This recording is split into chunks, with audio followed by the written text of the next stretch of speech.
Empezamos con la oración al Espíritu Santo, está en pantalla.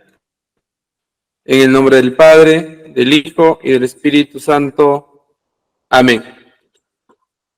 Oh Santísimo Espíritu, tú que habitas en mí desde mi bautismo, hoy con humildad y amor me pongo a tu disposición. Abre la puerta de mi alma y entra hasta lo más profundo de mi ser. Activa mi mente y mi corazón, mis ojos y mis oídos, mi boca y mi nariz, mis pies y mis manos y todo mi ser, para adorar al Padre en espíritu y verdad, para crecer en sabiduría y gracia, para ser un auténtico discípulo de Jesús mi Maestro. Todo esto únicamente a ejemplo y modelo de Jesús, adorador del Padre, discípulo del Padre y Maestro por antonomasia, el que vive y reina por los siglos de los siglos. Amén. Gloria a ti, oh Padre mío, gloria a ti, oh Jesús mío, gloria a ti, oh Santísimo Espíritu, como era en el principio, ahora y siempre, por los siglos de los siglos. Amén. Padre mío que estás en el cielo, haz que santifique tu nombre, reine en mi vida, hágase tu voluntad en la tierra como en el cielo. Hágase en mi vida tu santa voluntad. Dame hoy mi pan del día, perdona nuestras ofensas, como también yo perdono a los que me ofenden. No me dejes caer en la tentación y líbrame de Satanás. Amén. En el nombre del Padre, del Hijo y del Espíritu Santo. Amén. Bien, entonces hoy día continuamos ya con nuestro segundo capítulo. Estamos en el capítulo 2. ¿Quién soy? La semana pasada terminamos con el capítulo 1, ¿de dónde vengo? Ahora pasamos al capítulo 2. Con la unidad 1, Dios, vida, creador del universo. Vamos a empezar con la cita de Génesis, capítulo 1, del 1 al 3. Ya. Bien, entonces, a ver un voluntario que nos ayude con la lectura desde el 1, 2 y 3, lo que está resaltado. A ver. En el principio, cuando Dios creó los cielos y la tierra, todo era confusión y no había nada en la tierra. Las tinieblas cubrían los abismos, mientras el Espíritu de Dios aleteaba sobre la superficie de las aguas. Dijo Dios, haya luz, y hubo luz. Bien, entonces ahí vemos la cita de Génesis, que nos dice al principio, cuando Dios creó, ¿qué cosa? Los cielos y la tierra. Cielos y la tierra. Todo era confusión, no había nada en la tierra. Solamente las tinieblas cubrían. Y eso es lo que vamos a ver ahora. Dios, vida, creador del universo. A partir de esa cita bíblica. Bien, ahí tenemos ahí como el primer punto, Dios es espíritu puro. Para ello vamos a dirigirnos a la cita de Juan, capítulo 4, versículo 24b. Si ustedes tienen su Biblia en mano, me ayudan a buscar también ahí, por favor. Aquí, la segunda parte, por favor, donde dice,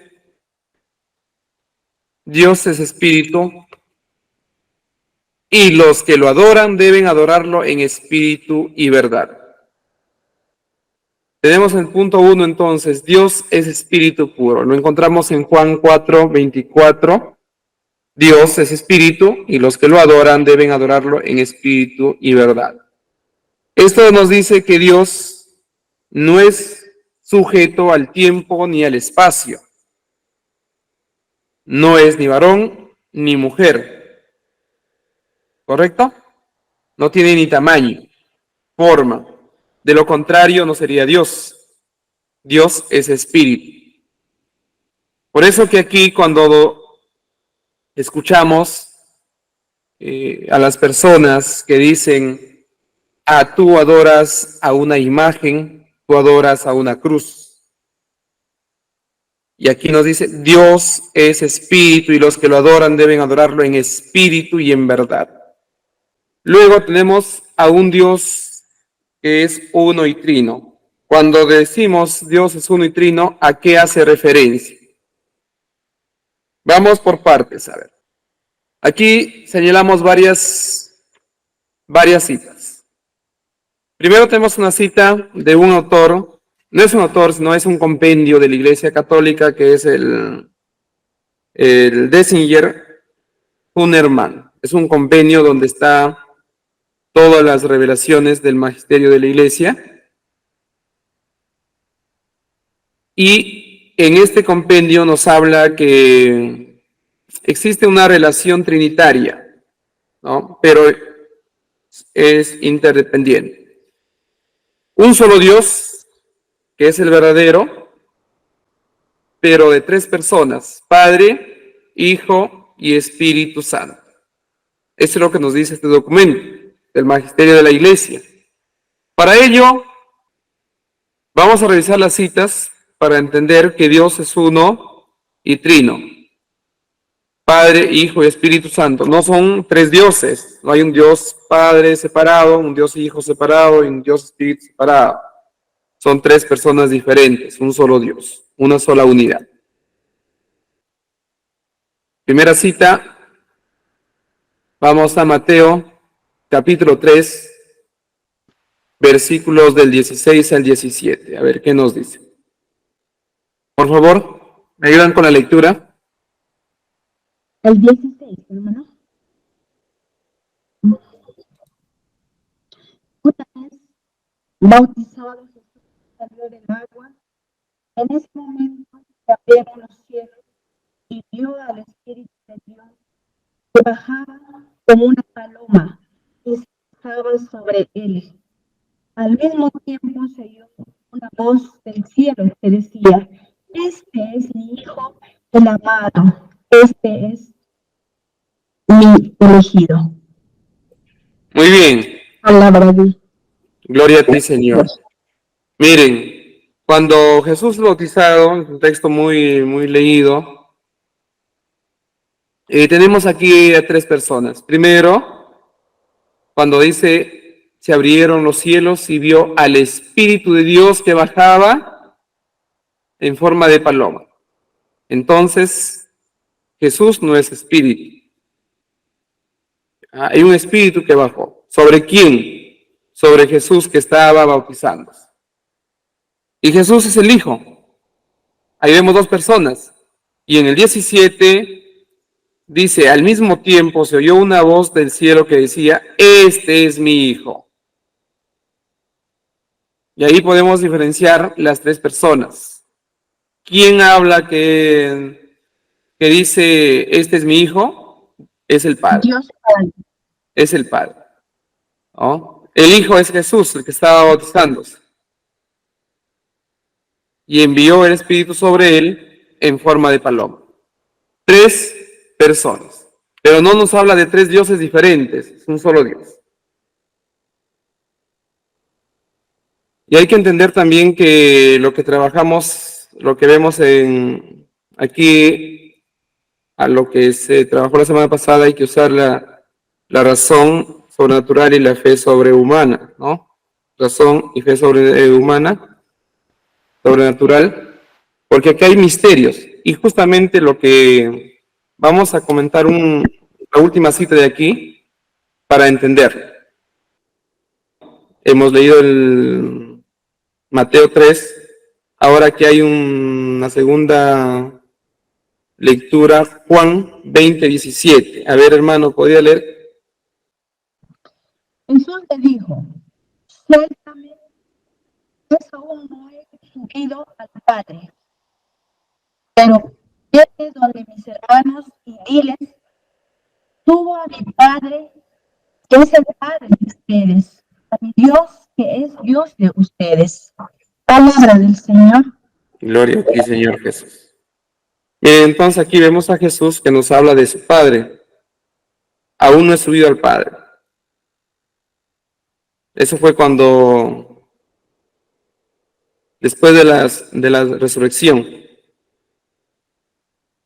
Y ahí podemos ver las dos personas diferentes, ¿no?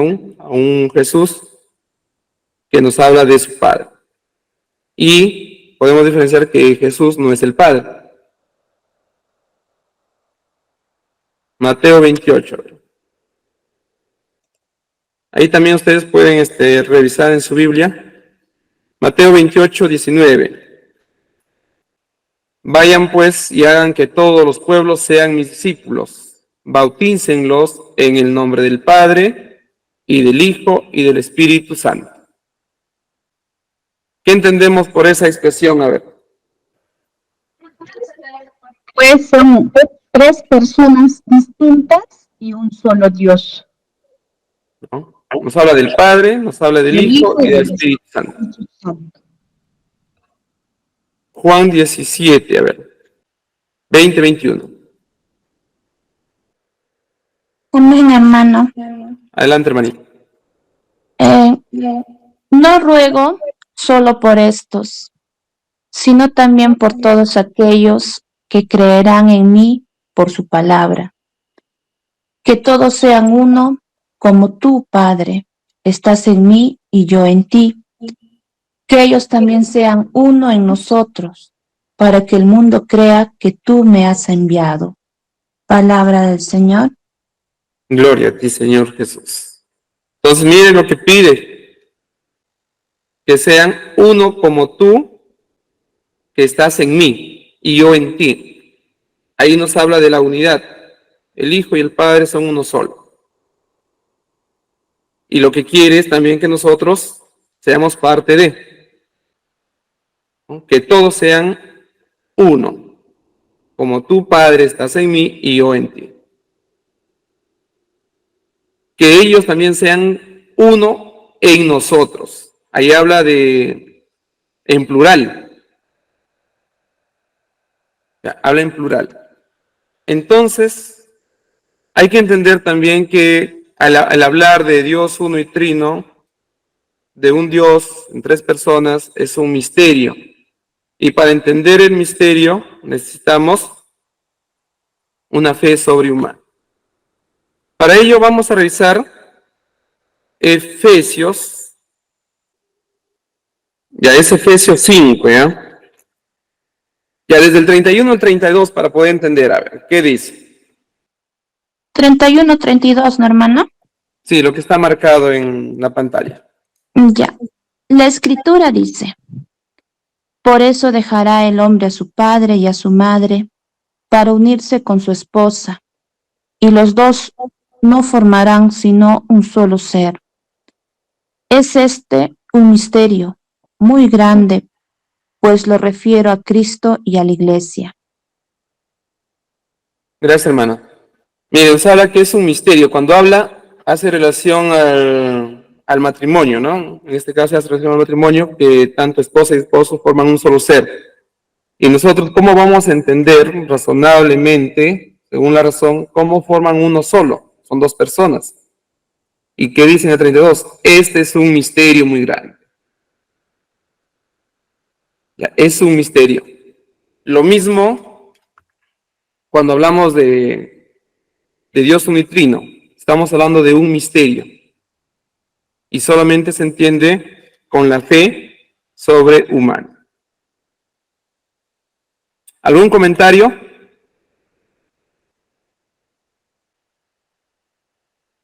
También tenemos que Dios es amor. Primera de Juan, capítulo 4, versículo 8. ¿Verdad?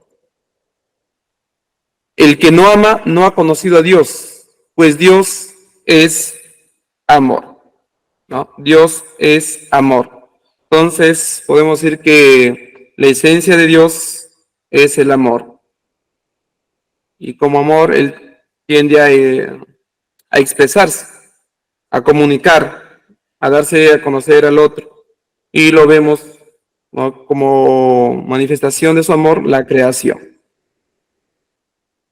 Dios es la vida. Éxodo capítulo 3, del 13 al 14. Amén, hermano. Adelante, hermanita. Moisés contestó a Dios: si voy a los hijos de Israel y les digo que el Dios de sus padres me envía a ellos, si me preguntan cuál es su nombre, yo, ¿qué les voy a responder? Dios dijo a Moisés: yo soy, yo soy. Así dirás al pueblo de Israel: yo soy, me ha enviado a ustedes. Palabra de Dios. Te alabamos, Señor. Bien, en ese caso, cuando Dios dice yo soy, ¿a qué hace referencia? Que Él es la vida, ¿no? Que Él es la existencia, que Él existe desde el inicio. Entonces, aquí nos está diciendo pues que Dios en sí es la vida por esencia. Y en el 15 habla del nombre, ¿no? Que lo vamos a ver ahí en el 15. Ahora, aquí también un tema de debate según las otras versiones de las Biblias y otros teólogos no católicos sobre el nombre. Pero si leemos este versículo 15 en esta Biblia latinoamericana, nos dice: y también le dirás Yahvé, el Dios de sus padres, el Dios de Abraham, el Dios de Isaac y el Dios de Jacob. Me ha enviado, este será mi nombre para siempre, y con este nombre me invocarán de generación en generación. Ahora, el nombre verdadero, recuerden que el Antiguo Testamento fue escrito en hebreo, y en hebreo no existían las vocales, solamente consonantes. Para eso vamos a tratar de escuchar este corto video que trata de explicarnos sobre el nombre o el origen del nombre de Yahvé, y en algunos que lo llaman como Jehová. Y hay otros nombres que aparecen en la Biblia, como Adonai, etc. Escuchemos a ver el video. ¿Cuál es el significado del nombre Yahvé? ¿Cómo llegó a ser reemplazado en los textos bíblicos y la forma latina con la que lo conocemos hoy? Yahvé es el nombre del Dios de la cultura judeo-cristiana y en los textos originales de la Biblia aparece 828 veces. Sin embargo, ha sido reemplazado por palabras como Dios o Señor, lo que ha llevado a que el nombre sea menos usado o incluso que se tema pronunciarlo. Yahvé es un nombre de origen hebreo, y en los textos bíblicos originales se escribe con estas 4 consonantes, Yod, Hei, Vav, Hei, que son conocidas como el tetragramatón, que se leen de derecha a izquierda y que en español se leen como YHWH, cuya pronunciación es motivo de debate, pues siendo consonantes antiguas, se desconoce la forma correcta de combinarlas y no hay certeza de cuáles sonidos vocálicos deberían acompañarlas. La pronunciación del nombre divino se perdió tras la destrucción del Templo de Jerusalén. Allí, el sumo sacerdote era el único que podía pronunciarlo ante el Arca de la Alianza. En la tradición judía, el nombre de Dios aparece en la Torá. En Éxodo 6:3 se lee: me revelé a Abraham, a Isaac y a Jacob como el Shaddai, pero no me conocían por mi nombre Yahvé. ¿Pero qué significa ese nombre? El significado del nombre personal del Dios de Israel aparece en las Escrituras. En Éxodo 3:14 se define el nombre de Dios como yo seré lo que yo decida hacer, o Él hace que llegue a ser. Pero dependiendo de la traducción, también se ha interpretado como Él trae a la existencia todo lo que existe, o Él hace que existan las huestes. Después del exilio de Babilonia en el siglo VI a.C., los judíos empezaron a llamar a su Dios con títulos como Elohim, que significa Dios, y Adonai, que se traduce como mi Señor. ¿Y cómo cambió a Jehová? De acuerdo con información de la Enciclopedia Británica, los masoretas, que desde aproximadamente el siglo VI a.C. trabajaron para reproducir el texto original de la Biblia hebrea, agregaron a YHWH los signos vocálicos de las palabras hebreas Adonai y Elohim. Los eruditos cristianos de habla latina reemplazaron la Y, que no existe en el latín, con una I o una J, la última de las cuales existe en el latín como una variante de la I. Por lo tanto, el tetragramatón se convirtió en el nombre latinizado de Jehová. A medida que el uso del nombre se extendió por toda Europa medieval, la letra inicial J se pronunció según la lengua vernácula local, en lugar del latín. Sin embargo, la pronunciación Yahvé no dejó de utilizarse y hoy sigue siendo una manera correcta de referirse al Dios de la cultura judeocristiana. ¿Lograron escuchar? Sí, hermano. Y entonces ahí el video trata de explicar, ¿no? Está explicando sobre el nombre de Dios, como Yahvé, la traducción del hebreo ya al castellano, y también cómo se convirtió luego o se tradujo al nombre de Jehová. Tenemos ahí que Dios es Padre. Tenemos citas bíblicas. Oseas. Recuerden que Dios no, en la Biblia no dice que es varón ni mujer. Dios como espíritu, Dios es un ser asexuado, que no tiene sexo. Ya, es espíritu por esencia. Por eso que no se puede decir Dios varón, Dios mujer. Aunque me he encontrado con personas que sí están predicando a un Dios madre. En la Biblia aparece como Dios Padre porque recuerden que cuando Él se revela al pueblo de Israel, en ese entonces el pueblo de Israel era un pueblo patriarcal. Entonces todo las decisiones que se tomaba era por parte del varón. A la mujer no se le tomaba mucha importancia en estos asuntos. Por eso que Dios se revela como Padre para que sea también acogido por el pueblo, ¿no? Es decir, la voz del varón en ese entonces era acogido y tenía cierta autoridad. Pero en la Biblia vamos a encontrar algunas expresiones que no solamente están como de padres, sino también expresiones maternales. Y para ello vamos a ver la primera cita que es de Oseas. Me preguntabas tiempos atrás de que por qué Jesús no eligió entre sus discípulos a una mujer, ¿no? Pues ahora con ese comentario que usted me dice como que para representar autoridad, ¿no es cierto? Era una sociedad, en nuestros términos, machista, ¿no? Ah, Claro, porque la autoridad, ¿quién era? Era el varón. Todo era varones.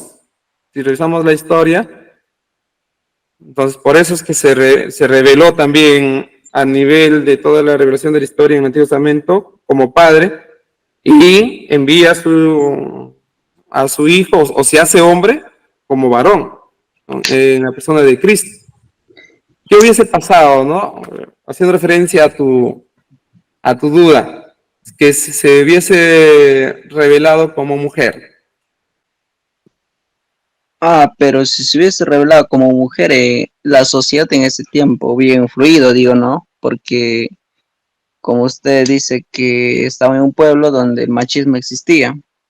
Entonces, al ver a una mujer representado con eso, pues no creo que lo hagan caso. Pero ahora, en esos tiempos y ahora, yo le digo, puede haber un padre, al igual que el padre en la iglesia, una mujer, así que salga a dirigir, ya que la sociedad ha cambiado. Es una pregunta muy compleja y creo que ya ha estado en debate en el sínodo último que hubo, ¿no? En Roma, en esa reunión del Papa con los obispos. Aún no sé las conclusiones, pero ha estado ya en debate esa interrogante, en vista de que a nivel universal en la Iglesia católica la occidental sobre todo, hay pocos sacerdotes. Creo que lo comenté en una reunión de estas que tuvimos aquí en el Perú. Hay un aproximado de 2.500 sacerdotes a nivel nacional ejerciendo. ¿Y cuántos millones de habitantes hay? De 35. Más de 33 millones, ya casi 34, ¿no? Y con los no censados, 35 por ahí más o menos. O sea, no hay pastores para que puedan evangelizar. Entonces, por el momento la iglesia está apelando a los laicos, así como nosotros, ¿no? Que estudiemos y enseñar a la gente. Y yo supongo de aquí, imagínense, a unos 10 años, 10 o 20 años, los sacerdotes que ya son de edad van a cesar. ¿Quiénes se harían cargo de guiar a la iglesia? Entonces, Para mí, el más capaz de predicar con la verdad, ¿me entiende? Sea aún así mujer o varón. ¿Eso estaría bien o no? según mire, lo que pasa aquí, yo no podría responderte a ver, está bien o mal, porque en la Biblia había una tradición cuando Jesús llamó, como dijiste, a los 12 apóstoles y lo dejó a cargo a ellos lo que tenían que hacer. Justo en la última cena que le dijo, hagan esto en memoria mía. Se le dio una orden que hagan lo que él hizo, que celebren incluso, por ejemplo, la Eucaristía. Ahora, predicar, ahí hay predicadores que son laicos, que se dedican a predicar, a enseñar, pero realizar los sacramentos, ¿quién bautizaría? Porque Jesús, No podría ser una mujer. pero tendría que tener ese permiso. Claro, ahí no te podría responder, ¿no? Claro, podría ser si tuviera el permiso. ¿El permiso de quién? En este caso, ¿quién es el que autoriza al sacerdote para que bautice? Sigue la sucesión apostólica, ¿no? Jesús autorizó a los apóstoles en el nombre de Pedro. O sea, Pedro estaba primero a cargo de los apóstoles. Es el que autorizaba a los apóstoles. Y luego ellos fueron ordenando a otros predicadores como sacerdotes para que realizaran los sacramentos. Y de ahí viene esa sucesión sacerdotal. Por eso, para que sea sacerdote, ¿quién lo ordena? Un obispo. Y el obispo tiene, pues, la ordenación o la designación, o la autorización por el Papa. Pero ese es un tema de debate, ¿no? Interesante tu cuestión. Y yo creo que sería para debate a quién corresponde, ¿no? Pero después de que una mujer pueda predicar, hay predicadoras, apoyan también en la misa. Y en el caso del bautismo, probablemente podría ser, aunque sí lo hacen, por ejemplo, algunos catequistas que están en casos de emergencia. Hay un niño que está una persona a punto de morir y no llega el sacerdote, entonces una persona bautizada sí puede hacerlo. Eso sí lo puede hacer en caso de emergencia, pero que lo celebre así como una orden, como lo hace el sacerdote, ahí sí yo te engañaría si te dijera que sí. Pero en los otros sacramentos, por ejemplo, que son reservados para los sacerdotes, el sacramento de la penitencia, el de la Eucaristía, tema de debate. Supongo que Dios ya iluminará a sus fieles para que sigan pastoreando, haciéndose cargo de sus ovejas más adelante, ¿no? Es lo que pienso. Vamos a la cita de Oseas. A ver, ¿cómo se expresa aquí Dios a través de Oseas, capítulo 11, versículo del 7 al 9? Dice, mi pueblo está pagando ahora su infidelidad. Llamen si quieren a Baal, pero nadie lo levantará. ¿Cómo voy a dejarte abandonado, Efraín? ¿Cómo no te voy a rescatar, Israel? ¿Será posible que te abandone como a Adma, a que te traje igual que a Seboín? Mi corazón se conmueve y se remueve en mis entrañas. No puedo dejarme llevar por mi indignación y destruir a Efraín, pues soy Dios y no hombre. Yo soy el santo que está en medio de ti y no me gusta destruir. Miren esta expresión, cómo está, una expresión paterna, ¿no? También se podría como entender como una expresión materna cuando dice, se renueva mis entrañas. Jeremías 31. Estamos revisando las citas de expresiones paternales y maternales, ¿ya? Estamos viendo de Dios Padre. Jeremías 31. No es Efraín para mí un hijo predilecto o un niño mimado para que después de cada amenaza deba siempre pensar en él y por él se conmueven mis entrañas y se desborde mi ternura. Sí, sí, a ver. Una expresión materna, se conmueven mis entrañas. Lucas 3:34.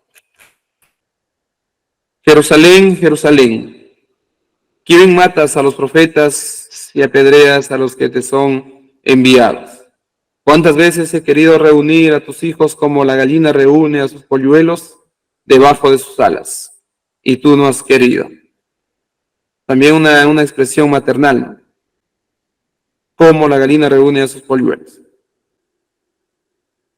Lucas 19, del 41 al 42.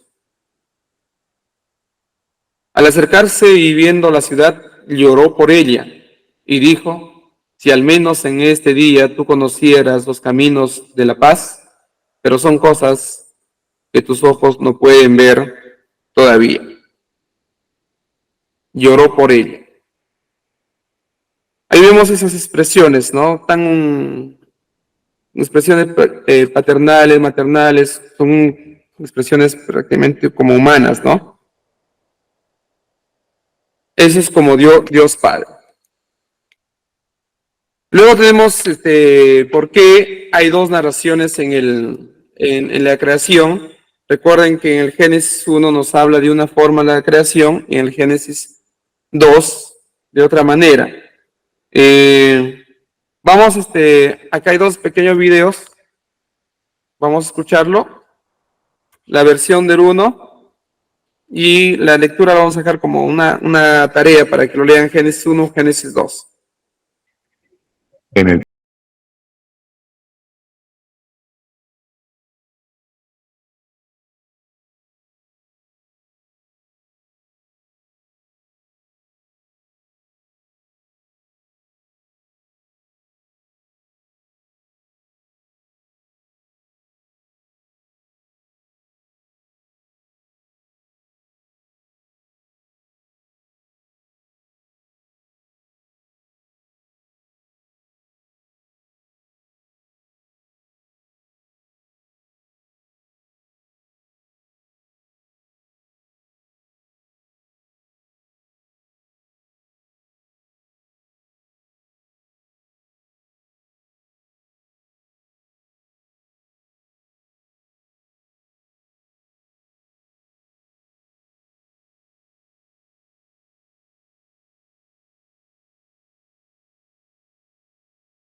Cuando el Señor Dios hizo la tierra y los cielos, no creció en ella plantas salvajes ni grano, porque el Señor Dios aún no había enviado lluvia para regar la tierra, ni había personas que la cultivaran. En cambio, del suelo brotaban manantiales que regaban toda la tierra. Luego, el Señor Dios formó al hombre del polvo de la tierra, sopló aliento de vida en la nariz del hombre y el hombre se convirtió en un ser viviente. Después el Señor Dios plantó un huerto en Edén, en el oriente, y allí puso al hombre que había formado. El Señor Dios hizo que crecieran del suelo toda clase de árboles, árboles hermosos y que daban frutos deliciosos. En medio del huerto puso el árbol de la vida y el árbol del conocimiento del bien y del mal. Un río salía de la tierra del Edén que regaba el huerto y después se dividía en 4 ramales. El primero, llamado Pisón, rodeaba toda la tierra de Ávila, donde hay oro. El oro de esa tierra es excepcionalmente puro. También se encuentran allí resinas aromáticas y piedras de ónice. El segundo, llamado Gihón, rodeaba toda la tierra de Cus. El tercero, llamado Tigris, corría al oriente de la tierra de Asiria. El cuarto se llama Éufrates. El Señor Dios puso al hombre en el jardín de Edén para que se ocupara de él y lo custodiara. Pero el Señor Dios le advirtió: Puedes comer libremente del fruto de cualquier árbol del huerto, excepto del árbol del conocimiento del bien y del mal. Si comes de su fruto, sin duda morirás. Después el Señor Dios dijo: No es bueno que el hombre esté solo. Haré una ayuda ideal para él. Entonces el Señor Dios formó de la tierra todos los animales salvajes y todas las aves del cielo. Los puso frente al hombre para ver cómo los llamaría. Y el hombre escogió un nombre para cada uno de ellos. Puso nombre a todos los animales domésticos, a todas las aves del cielo y a todos los animales salvajes. Pero aún no había una ayuda ideal para él. Entonces el Señor Dios hizo que el hombre cayera en un profundo sueño. Mientras el hombre dormía, el Señor Dios le sacó una de sus costillas y cerró la abertura. Entonces el Señor Dios hizo de la costilla a una mujer y la presentó al hombre. ¡Al fin! Esta es hueso de mis huesos y carne de mi carne. Ella será llamada mujer, porque fue tomada del hombre. Esto explica por qué el hombre deja a su padre y a su madre y se une a su esposa, y los dos se convierten en uno solo. Ahora bien, el hombre y su esposa estaban desnudos, pero no sentían vergüenza.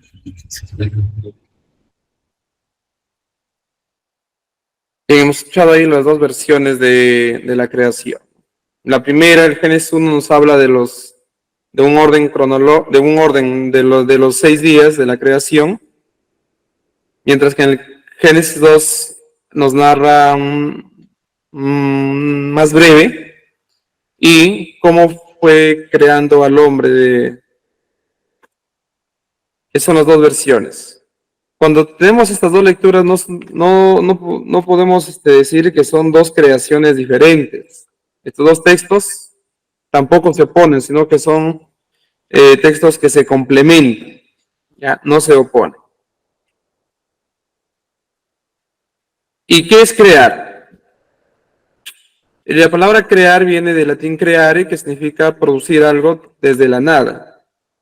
Entonces, lo que hizo Dios es producir desde la nada, que es lo que hizo el universo y todo lo que hay en él.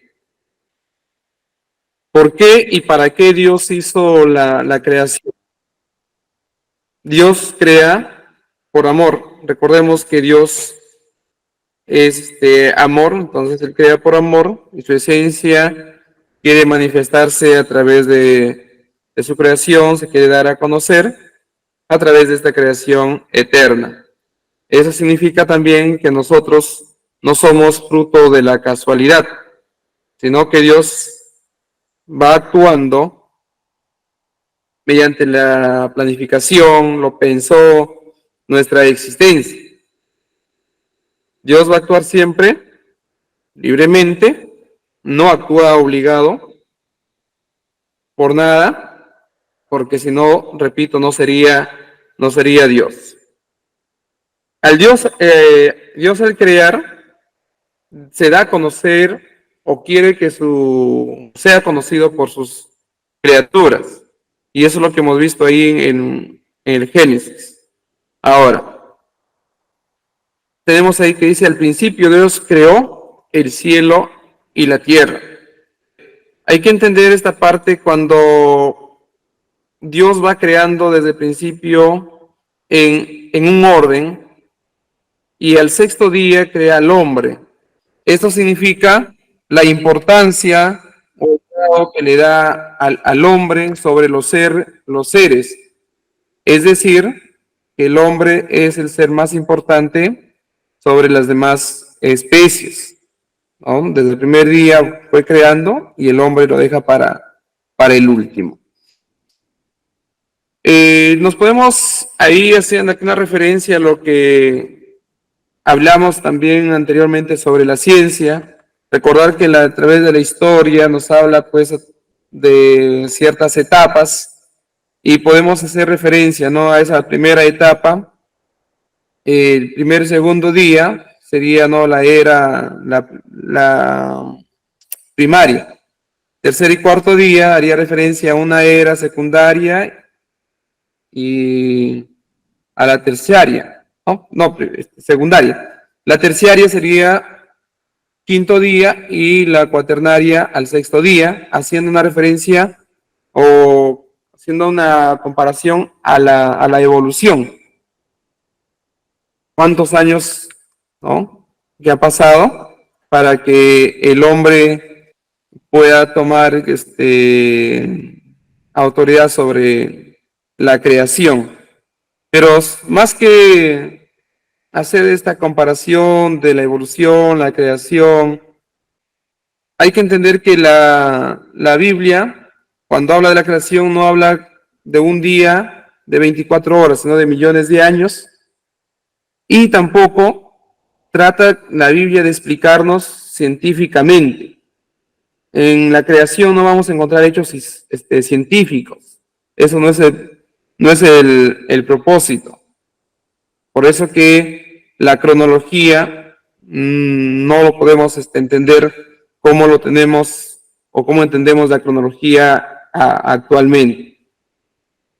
Y a ese trabajo queda pues a cargo de la ciencia, ¿no? Nosotros no podemos explicarlo. Para terminar, queda pendiente la lectura del Génesis 1 y del Génesis 2, las dos versiones, y una cita más de Eclesiástico 16, 26, 30, para que puedas responder esta pregunta. ¿Tú ves realmente las manos de Dios, creador, en cada ser, animal, vegetal, mineral o astral? A partir de la lectura. Esto queda como tarea para la próxima. Hasta aquí, ¿algún comentario de parte de ustedes? Hermano, habló sobre la creación del mal, aún no todavía, ¿no? No, eso todavía, a ver, la siguiente, dos sesiones más, vamos a ver. Presentamos ahí en la creación del hombre, Génesis 1, Génesis 2. De acuerdo, hermano. Entonces quería comentarles, si no hay algún comentario, del capítulo 1, hay un pequeño cuestionario que lo voy a compartir aquí en el chat para que puedan ya desarrollarlo, como recordar lo que hemos visto. Les compartí también las lecturas del material de lectura de donde estamos revisando, y algunos me dijeron que ya tenían el libro para que lean. Ya, pero de igual manera lo estoy compartiendo los que no tienen. Aquí en el chat les voy a compartir el enlace de esa evaluación para que lo revisen cuando crean, tengan un poco de tiempo. Tómenlo nota, regístrelo ahí o cópielo el cuestionario para que puedan ir resolviendo estas preguntas. El enlace. ¿Algún comentario final? Hacemos la oración final. Terminamos entonces con la oración, consagración a Jesús Maestro. A ti, oh Jesús mío, el alfa y el omega, el principio y el fin, me entrego hoy. A ti que eras y que eres y serás para siempre, me entrego hoy. Te entrego hoy mi vida a ti. Yo quiero que la gobiernes por siempre, para que siempre se haga tu santa voluntad y no la mía. Amén. El Señor nos bendiga, nos guarde todo mal y nos lleve a la vida eterna. En el nombre del Padre, del Hijo y del Espíritu Santo. Amén. Muy bien, muchas gracias por su participación. Gracias por su perseverancia, gracias por su interacción, sobre todo.